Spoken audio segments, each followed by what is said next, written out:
Welcome back to the Truth Factory. I think that the Me Too movement, in theory, is a positive thing for victims of sexual assault.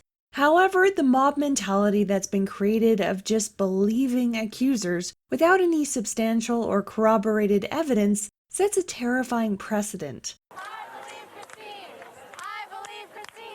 I can't be the only one who read To Kill a Mockingbird in high school, a book that teaches us why automatically believing rape allegations without evidence is a dangerous thing.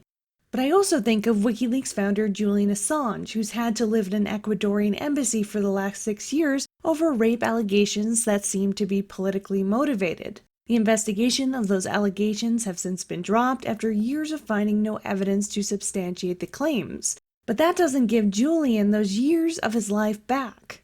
But despite the importance of presumption of innocence, 302 George Soros shills, including Amy Schumer, were arrested on Thursday while protesting with their professionally made identical signs because they believe that their personal feelings are more important than objective data. Of course, rape and sexual assault are obviously horrendous, serious crimes that can happen to anyone, but each case should be judged individually based on the severity of the crime and the evidence presented. Like this photographic evidence that proves that Al Franken is a creep. Substantial evidence like this matters a lot more than snap judgments made by blue checkmarks on Twitter and the vapid opinions of self-entitled celebrities trying to virtue signal how woke they are. This type of weaponized derangement syndrome is what caused Jeff Flake to be accosted by several leg-bearded feminists in an elevator last week. I can only imagine that they threatened to kill his dog, because this altercation somehow spurred on the now finished, fruitless FBI investigation into the allegations against Kavanaugh. Chairman Grassley says that the FBI investigation found no hint of misconduct and the Bureau couldn't find any third parties to back up Ford's allegations. It's time to vote. And to all of those saying this wasn't a trial, this was just a job interview. No, it stopped being just a job interview when Kavanaugh was accused of a sex crime and was asked questions under oath by biased Democrats who wanted to see him fail. It's not just a job interview if there is a risk of going to jail if you incorrectly answer questions about fart jokes you wrote in your high school yearbook almost 40 years ago. I don't know if it's buffed or boofed. How do you pronounce that? That refers to flatulence. We were 16. Okay. But the Democrats knew that they couldn't get anywhere with Ford's allegations, so instead they made Kavanaugh's hearing about his yearbooks and beer drinking. Neither of those things are illegal. Beer is not the same as sexual assault. If it was, a brewery would be called a rape factory and almost everyone in America besides Mormons would be sexual predators, especially Hillary Clinton. Even the Clown News Network and CIA asset Anderson Cooper tried to milk information out of Kavanaugh's college roommate, and the results were hilarious. And I want to provide a specific example, and I really can, and I should be honest about that. When I say belligerent, I mean belligerent in demeanor. I didn't see him personally ever hit anybody or ever behave aggressively towards women. When I say aggressive, I'm speaking more in carriage than in expression. He would sometimes be singing. He occasionally would wear this, I think it was an old leather football helmet, and he would throw up. And then in the morning, would have a lot of trouble getting out of bed. I wasn't an angel back then either. There were times when I did the exact same thing. This is just a circus, and all of the women who have accused Kavanaugh of sexual misconduct have no witnesses to corroborate their story. In fact, the people that they say are witnesses have flat out denied all allegations. This is a Monty Python tier witch hunt, and to quote Lindsey Graham, why don't we just dunk him in water and see if he floats? Accusers Deborah Ramirez and Julie Swetnick's creepy porn lawyer, Michael Avenatti, has said he's not obligated to provide evidence of the Kavanaugh gang rape claims. But legally, the burden of proof is on the accuser. That's how due process works. But of course, if they aren't going to testify anyway, they can make up as many ridiculous claims as they want. I'm just waiting for an accuser to come out and say that in 1982, Kavanaugh turned them into a newt and then gang raped them. A newt. Got better. The GOP asked Deborah Ramirez 8 times and Julie Swetnick 6 times for their testimonies, and they refused. To even believe Julie Swetnick's story, a woman who has a legal paper trail documenting fraud, defamation, domestic violence, tax evasion, property liens, and has made multiple sexual harassment allegations in the past, you also have to believe that she, as a 19-year-old college student, went to almost a dozen high school gang rape parties from 1981 to 83, fully aware of what was going on. But for some reason continued to go to these parties anyway, and in 1982 she herself was allegedly drugged and gang raped. And yet, even after that, she continued to go to the same parties with the same people for a full year afterwards. I don't know, just for fun? What? I'm not really sure that they worked out the logistics when they wrote that statement up.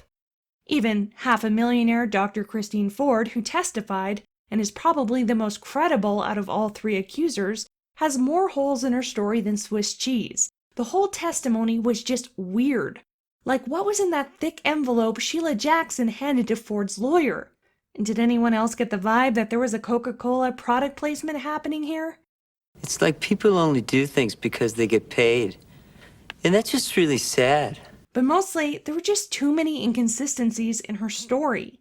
She doesn't remember who invited her to this party or how she got home. Due to the 7-mile distance between the alleged party and her house, she must have gotten a ride, although she doesn't remember how she would have arranged for that, since she left the party suddenly and alone, and cell phones weren't a thing then. Would it be fair to say that somebody drove you somewhere, either to the party or home from the party? Correct. Okay. Has anyone come forward to say to you, hey, remember, I was the one that drove you home? No. None of Ford's primary witnesses corroborated her story, including her lifelong friend Leland, who wrote under oath that she didn't even recall this party happening or ever even meeting Brett Kavanaugh. Dr. Ford seems to have both long-term and short-term memory issues, as she couldn't even remember details from the past few weeks, like if she showed the Washington Post reporter her actual therapist notes or if she just summarized it for them. I don't remember physically showing her a note. Okay. As far as I know, Ford has refused to hand over her therapist notes to the GOP and even the FBI. So are we just supposed to take her word for it? She couldn't even recall if she was being recorded or filmed while polygraphed. When asked who paid for the polygraph, the question wasn't answered. Did you pay for the polygraph yourself? I don't think so. Yet the person who administered that polygraph was Jeremiah Hanifin, and since he's an independent contractor, that means that Christine Ford was his client, which may be why he only asked her 2 questions based off of a handwritten statement that she drafted. And those questions were, is any part of your statement false? And did you make up any part of your statement? I remember being hooked up to a machine, like being placed onto my body, and being asked a lot of questions and crying. You asked her 2 questions, is that right? That's correct. Which is not a valid polygraph. When law enforcement conducts polygraphs to establish credibility, they ask specific and repetitive questions to get a baseline and to test for signs of deception. 2 questions can't do that, meaning that this means absolutely nothing. Have you ever given tips or advice to somebody who was looking to take a polygraph test? Never. And according to Ford's ex-boyfriend, he wrote under oath that Ford once coached a friend through a polygraph to help her get a federal job, meaning if true, she knows how to manipulate polygraphs, which would be naive to think that she doesn't, since she literally has a degree in experimental psychology. But the weirdest part to me was when she said this. The reason this came up in counseling is that my husband and I had completed a very extensive, very long remodel of our home, and I insisted on a second front door, an idea that he and others disagreed with and could not understand. In explaining why I wanted a second front door, I began to describe the assault in detail. Ford was justifying needing a second door to alleviate symptoms of claustrophobia and panic attacks she suffered from the alleged attack. This is the same reason that she said she didn't like to fly and didn't want to fly to D.C. to testify. I also saw on your CV that you list the following interests of surf travel, and you, in parentheses, put Hawaii, Costa Rica, South Pacific Islands, and French Polynesia. Have you been all to those places? Correct. By airplane? Yes. Her ex-boyfriend said that they used to fly together all the time, and she never expressed any of these issues or anxieties. And they also used to live in a small house with one door, and again, she never mentioned anything about it. Now, the comments from her ex-boyfriend are uncorroborated and should be taken with a grain of salt, but so should her uncorroborated allegations against Kavanaugh. Now back to the weird door statement. According to a 2008 Palo Alto home renovation magazine, Ford did renovate her home, adding a new bathroom and bedroom, and a second door was also added around this time. Ford has also admitted to renting out her basement to students and Google interns. But the way that her property is zoned means that she can only legally rent out her basement if she has a separate independent door, meaning that the second door couldn't even be used by Ford in the manner that she describes. It was never an anxiety escape route, it was just a revenue stream. Also, her testimony made it sound like these renovations happened right before talking to her therapist, but these events were 4 years apart. Just none of it really adds up. This is just a speculative theory, but I wasn't able to find a permit for her door or a permit for an attached accessory dwelling unit, meaning that if she illegally built the door and was illegally renting out her basement and the neighbors complained, she would have needed a legal excuse for having that second front door. As a psychiatrist, she knew that if she was a victim of sexual assault with anxiety, home modifications could be legally justified. All you would need is a note from a licensed therapist. This would make sense why the therapist's note doesn't name Kavanaugh and why the details in the note can't be corroborated. It also explains why she kept the note from the GOP and the FBI and didn't hand it over to the press. Since Ford is an anti-Trumper and knew that Brett Kavanaugh grew up near her, she also knew the names of some of the people in his social circle. So she wrote to Feinstein thinking that she could bring him down with her paper trail while staying anonymous, until Feinstein and her lawyer Deborah Katz convinced her it would be better to leak it and testify, probably with the promise of a financial incentive. Again, this is just a theory, but it explains all of those inconsistencies in her story and why she mentioned a second door at all. But perhaps I'm being too critical of Ford. I don't know with 100% certainty if Kavanaugh is innocent. I wasn't there, although according to her primary witnesses, they weren't there either. But what I do know for sure is that the same politicians that are supporting Ford, Feinstein and Schumer, told Juanita Broderick that they didn't believe her when she said that Bill Clinton raped her, even though she had a credible witness, dates, and a location. I had all the what, who, when, where's, and how of my rape by Bill Clinton. They refused. Durbin, Schumer, Feinstein not only didn't believe mine, they didn't give themselves a chance to believe it because they refused to read it. Feinstein has also yet to respond to allegations made by Sharon Bovat about being sexually molested by one of Feinstein's donors at a fundraiser years ago, and that Feinstein allegedly covered it all up. I was helping you because you didn't want the unions to know that you were taking money from foreign donors. And later, I was at Diane Schinner's house. She's a friend of yours, too. She was like the mayor, I think, of San Ramon or something. And we were at her house, and you grabbed my hand, and you were talking to me. You were, like, begging. And I told you to your face, I am now a Republican. This just proves that these politicians don't actually care about sexual assault or the truth. They're just using these allegations as a part of their sick political games. This is even more evident by the way that Feinstein held on to the allegations for 60 days.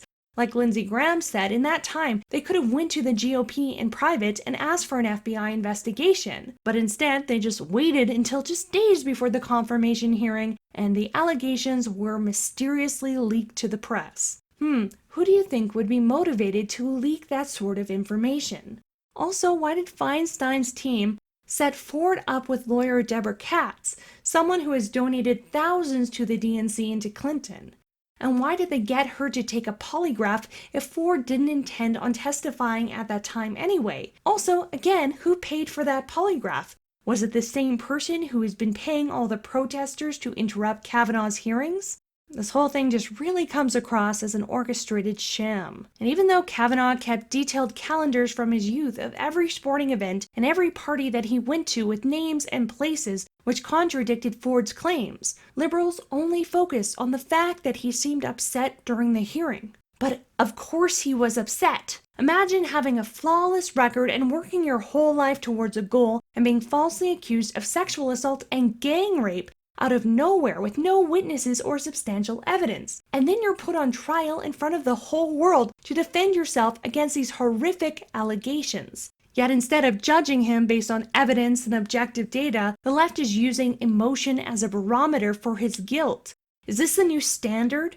Accuse people of rape, and if they aren't upset by it, then it must be true. And if they are upset by it, then they have anger issues, so it also must be true. I watched every single minute of the hearings and testimonies. I've done hours of research into Kavanaugh and all of the accusers, open to having my mind changed if I found something strong enough to back up their allegations. But I couldn't find anything, and neither did the FBI.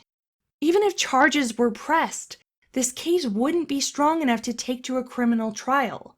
But none of this matters. There is no winning with the left. There is no convincing. Even if Dr. Ford, Swetnick, and Ramirez all came out now and said that they made the whole thing up, the left will always believe that Kavanaugh is a sexual predator because he's a straight white male and their minds are already made up. The truth doesn't matter to them. And we all know that the Democrats would have voted no on Kavanaugh regardless of if these allegations came out or not. And as predicted, the Democrats are still not satisfied even after the FBI's investigation, because they'll never be satisfied. There's no pleasing them, so why even try? On this vote, the ayes are 50, the nays are 48. The nomination of Brett M. Kavanaugh of Maryland to be an Associate Justice of the Supreme Court of the United States is confirmed. Thank you so much for watching and have a great night. Meow.